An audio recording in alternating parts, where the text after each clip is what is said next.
Hello good morning दोस्तों, मैं शालिनी आपका अपने यूट्यूब चैनल के आइडियल इंस्टीट्यूट पर स्वागत करती हूँ।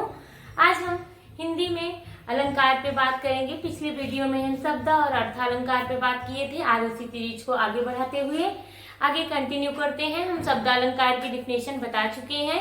अब हम शब्द अलंकार में अनुप्रास अलंकार के भेद के बारे में बात करेंगे। अनुप्रास अलंकार क्या होते हैं और उसके क्या भेद होते हैं। तो जहां पर एक ही वर्ण, अनुप्रास अलंकार क्या होता है, जहां पर एक ही वर्ण की आवृत्ति बार बार हो। जब एक ही वर्ण की आवृत्ति बार बार हो वहां पे अनुप्रास अलंकार होता है। उदाहरण के तौर पर हम समझेंगे, मधुर मधुर मुस्कान मनोहर मनुज वंश का अज उजियाला। मधुर मधुर मुस्कान मनोहर मनुज वंश का उजियाला।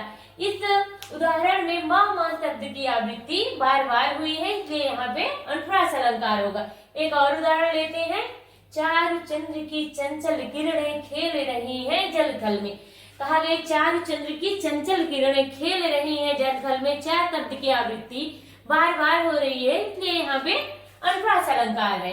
अब हम आगे अनुप्रास अलंकार के भेद के बारे में बात करते हैं कि अनुप्रास अलंकार को 5 भागों में बांटा गया है।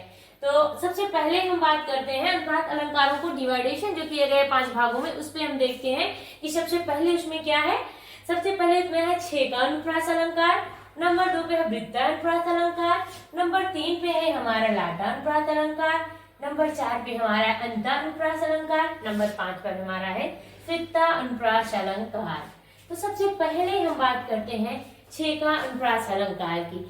छेका अनुप्रास अलंकार का जब हम यूज करते हैं तो हम इसमें किसी भी वर्ण की आवृत्ति जो है केवल 2 बार हो। एक ही वर्ण की आवृत्ति जब किसी भी पद में या चरण में एक ही वर्ण की आवृत्ति केवल 2 बार होती है तो वहां पे हमारा छेका अनुप्रास अलंकार होता है। वर्ण जो है केवल 2 ही बार आते हैं। छेका अनुप्रास अलंकार की पहचान यही है कि जो है वर्ण 2 ही बार आएंगे, 2 से 3 बार नहीं आएंगे। उदाहरण के तौर पर हम उदाहरण के द्वारा समझते हैं, इत करुणा कलित हृदय में अब विकल रागिनी बजती। इसमें जो है इस उदाहरण में हम देखते हैं का वर्ण केवल 2 बार आया है, इसलिए यहाँ पे 6 का अनुप्रास हुआ है। इस करुणा कलित हृदय में अब विकल रागिनी बजती का शब्दों की आवृत्ति 2 बार होने की वजह से यहाँ पे 6 का अनुप्रास अलंकार हुआ है। नेक्स्ट हम बात करते हैं वृत्ता अनुप्रास अलंकार की। वृत्ता अनुप्रास अलंकार जैसे वृत्तियों में, इसके नाम से ही परिचित होता है, वृत्तियों में आवृत्तियां होती हैं वर्णों की। मतलब जब किसी भी वर्ण की आवृत्ति 3 या 3 से अधिक बार हो, कोई भी पद हो, कोई भी चरण हो, जब वर्णों की आवृत्ति 3 या 3 से अधिक बार होती है तो वहां पे वृत्ता अनुप्रास अलंकार होता है। जैसे भूरी भरी भेद भाव भूमि से भगा दिया। इसमें भा शब्द की आवृत्ति 3 से अधिक बार हुई है। 1 2 3 4 4 बार हुई है, 5 बार हुई है, इसलिए यहाँ पे वृत्ता अनुप्रास अलंकार होगा। एक और उदाहरण देखते हैं, चारु चंद्र की चंचल किरणें खेल रही हैं जल थल में। चारु चंद्र की जो चंचल किरणें, चाचा की आवृत्ति 3 या 3 से अधिक बार होने की वजह से यहाँ पे वृत्ता अनुप्रास अलंकार हुआ है। नेक्स्ट बात करते हैं नंबर 3 जो हमारा है वो है हमारा लाटा अनुप्रास अलंकार। लाटा अनुप्रास अलंकार में क्या होता है, इसमें जो है वर्णों की आवृत्ति नहीं होती है बल्कि वाक्य या उपवाक्यों में आवृत्ति होती है।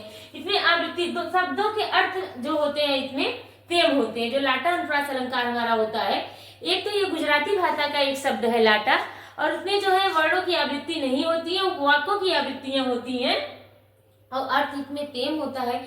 जो मूल भाव होते हैं उसमें परिवर्तन होता है। और इसकी पहचान के लिए सबसे बड़ी ट्रिक है, इसमें तो शब्द का ज्यादातर प्रयोग करते हैं। तो लाटा अनुप्रास अलंकार की हम पहचान कैसे करेंगे, जिस भी उदाहरण में हमें तो शब्द मिल जाएगा उसे हम लाटा अनुप्रास अलंकार के नाम से जानते हैं। एक उदाहरण के तौर पर हम समझते हैं, पूत कपूत तो काहे धन संचय, पूत सपूत तो काहे धन संचय। कहा गया है कि पुत्र अगर कपूत है, मतलब कि अगर पुत्र आपका अच्छा नहीं है, कितना भी आप संपत्ति कमा लीजिए वो उसको बर्बाद कर देगा। लेकिन अगर आपका पुत्र अच्छा है, पूत सपूत तो काहे धन संचय, अगर आपका पुत्र अच्छा है तो धन संचय की जरूरत नहीं है, क्योंकि वो खुद ही अपने लिए कमा लेगा, अर्जन कर लेगा। इसमें तो शब्द का 2 बार प्रयोग हुआ है, इसलिए ये भी एक इसकी पहचान है। जैसे एक और उदाहरण, शहजादे तो शहजादे ही होते हैं। कोई भी उदाहरण आप लीजिए जिसमें तो शब्द का प्रयोग होगा उसमें आपका लाटा अनुप्रास अलंकार होगा। नेक्स्ट हमारा चौथा है अंत अनुप्रास अलंकार। जैसे इसके नाम से ही प्रतीत हो रहा है, अंत अनुप्रास अलंकार, दो शब्द अंत और प्रास, मतलब जो अंत में हो, पद के अंत में जिस अनुप्रास की बात कही गई हो, जिस वर्णों की बात कही गई हो, उसमें अंत अनुप्रास अलंकार हो, जिसमें पद के अंत में व्यंजन या स्वर में समानता होती है। जो भी पद आते हैं उसमें लास्ट में जो व्यंजन होता है वो समान होता है। जैसे प्रभु जी तुम दीपक हम बाती, जाकी ज्योति जले दिन राती। अब इस उदाहरण में हम देखते हैं, प्रभु जी तुम दीपक हम बाती, बाती और राती दोनों शब्दों में लास्ट में समानता हो रही है। दोनों के लास्ट में, इसके लास्ट में बाती और इसके लास्ट में राती, तो दोनों शब्दों की समानता होने की वजह से अंत में, सबसे लास्ट में इसके और इसके शब्दों की समानता की वजह से यहाँ पे अंत अनुप्रास अलंकार होता है। नंबर 5 आता है आपका श्रुता अनुप्रास अलंकार। इसके अंतर्गत ता वर्ग की आवृत्ति होती है। वैसे तो इसमें ता वर्ग लिखे हैं, कहीं कहीं का, चा, टा आदि वर्ग को भी हम ले लेते हैं।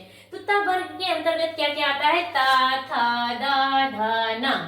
तो इसमें जो है ता वर्गों की आवृत्ति होती है और उसी वर्ड के रिलेटेड वर्ड आपके आते हैं। मान लीजिए एग्जाम में आपको पहचान करना है श्रुता अनुप्रास अलंकार क्या है, तो आप ये देखेंगे कि उस उदाहरण में ता वर्ग के सारे अक्षर समाहित है, जैसे ता, था, दा, धा, ना।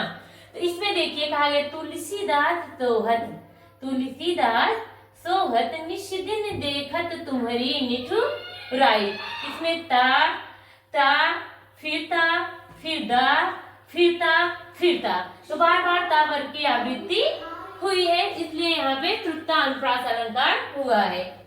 तो फिर दोस्तों आज के लिए इतना ही है। नेक्स्ट हम अगले वीडियो में बात करते हैं। आज के लिए धन्यवाद।